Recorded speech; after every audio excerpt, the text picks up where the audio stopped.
World of Warcraft Classic. Hidden History. Exile of the High Elves.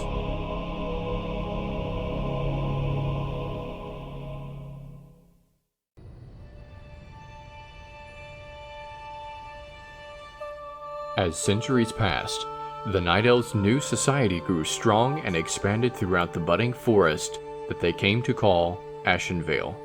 Many of the creatures and species that were abundant before the Great Sundering, such as furbogs and Quel'dorei, reappeared and flourished in the land. Under the Druids' leadership, the Night Elves enjoyed an era of unprecedented peace and tranquility under the stars.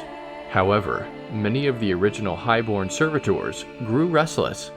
They fell victim to the withdrawal that came from the loss of their coveted magics. They were tempted to tap the energies of the Well of Eternity and exalt their magical practices.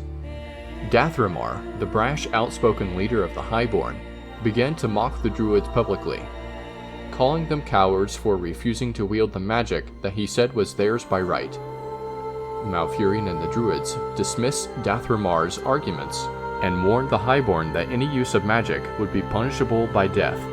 In an insolent, ill-fated attempt to convince the Druids to rescind their law, Dath'Remar and his followers unleashed a terrible magical storm upon Ashenvale. The Druids could not bring themselves to put so many of their kin to death, so they decided to exile the reckless Highborn from their lands.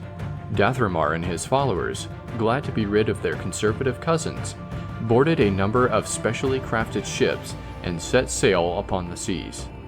Though none of them knew what awaited for them beyond the waters of the raging maelstrom, they were eager to establish their own homeland where they could practice their magics with impunity. The Highborn, or Quel'dorei as Ashara had named them in ages past, would eventually set shore on the eastern lands men would call Lordaeron. They planned to build their own magical kingdom, Quel'Thalas, and rejected the Night Elves' precepts of moon worship and nocturnal activity. Forever after, they would embrace the sun and be known only as High Elves.